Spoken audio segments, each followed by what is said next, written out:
This morning, if you had a chance and maybe read an op-ed in the Montreal Gazette, very bit of a different take, but so very much to the point on this special day. Sergeant David Benson is the assistant drum major of Les Fusiliers Mont-Royal. He lives in Chateauguay, and after enlisting at age 16, has spent more than half his life serving in the Canadian Armed Forces Reserves as an infantry soldier and a musician. He penned this op-ed today after having been recently to a village in the Netherlands that had been liberated by Canadians, and he described his experience and then, of course, touched on what we do or don't do here on Remembrance Day. He is on the line. Sergeant Benson, thank you so much for your time and your service.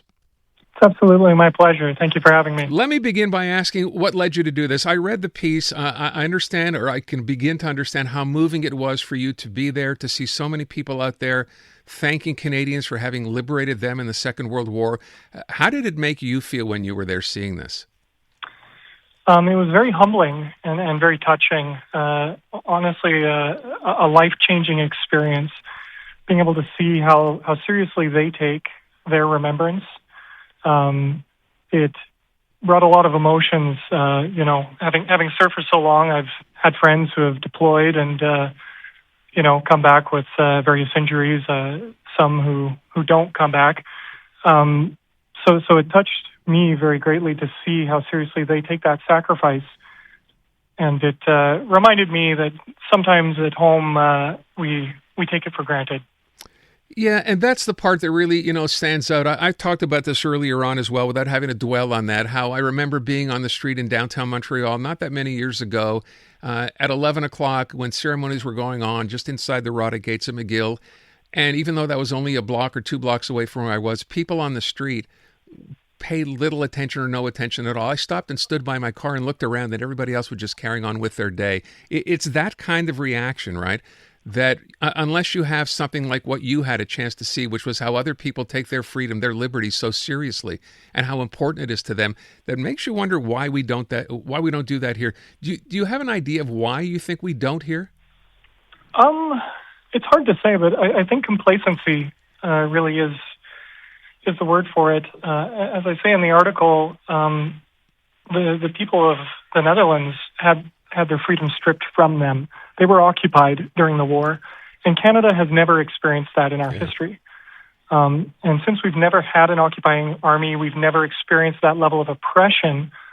Although we have the tales of sacrifice from our grandparents and uncles and aunts, it's far removed.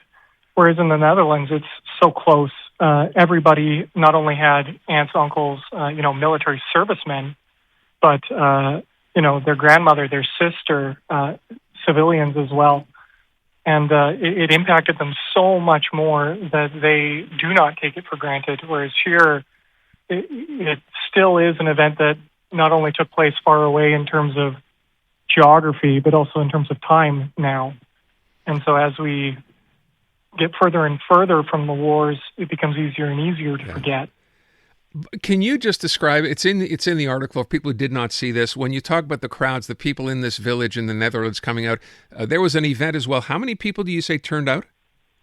So if I remember right, the estimation was 150,000, wow, which was something like 2 or 3 times the population of the village. It's by far the largest parade I've ever been a part of. And I've taken part in the Canada Day parade in Ottawa, which is probably the biggest one we have in Canada.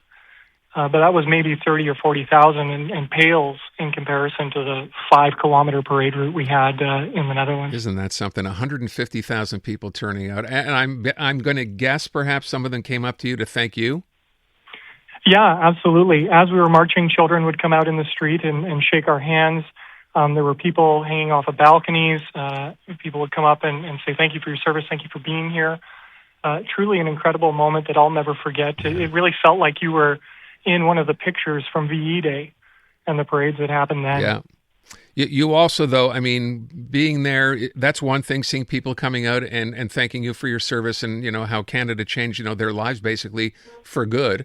But then, of course, there are also the Canadians who never made it home from there. You had a chance to see that as well. Yeah, that's right. The day before the Liberation Parade, we had taken part in a ceremony in Holton, and being in one of the Canadian cemeteries is a moving experience. It really drives home the line from the famous poem, row on row, when you really see just how many died. And especially touching for me as a member of the Les Fusiliers, one of the cemeteries just had row after row after row, all with our regiment's name on it. All of them had died within a few days of each other. And it really drove home the cost of our freedom for me, and was very moving. You wrote that as a Canadian, you return home humbled. Humbled how? Well, it inspires me to serve better. It inspires me to do better and to remember the sacrifice that was made. But it also reminds me of the values that we stand for as the Canadian Armed Forces, the values that we share as a people, as Canadians. And those values are worth fighting for, are worth defending. And it humbled because it reminds me that those values are precious and fragile. You write, on Remembrance Day, I'll be thinking not just of those who gave their lives, but of the consequences if their sacrifice fades from our memory. The cost of freedom is high. The cost of forgetting is far higher. I thank you so much, as I said, for your time. It's wonderful. I mean, when you can read, and you've been in the military since you were the age of 16, and these days, we're not talking about a lot of young kids necessarily even wanting to be in the military anymore, but we'll leave that subject for another day. Hopefully things will get better. Unmistakably Canadian. It's the music that raised you. The artists raising the bar. Hi, this is Brian Adams. Hey, my name's Brett Emmons. I'm from the Glorious Sons. Hi, I'm Nelly Furtado. Made in Canada. The station that champions Canadian music. Loud, proud, and all yours. No passports required. Just press play. Tap into Made in Canada now on iHeartRadio.ca Or the free iHeartRadio app.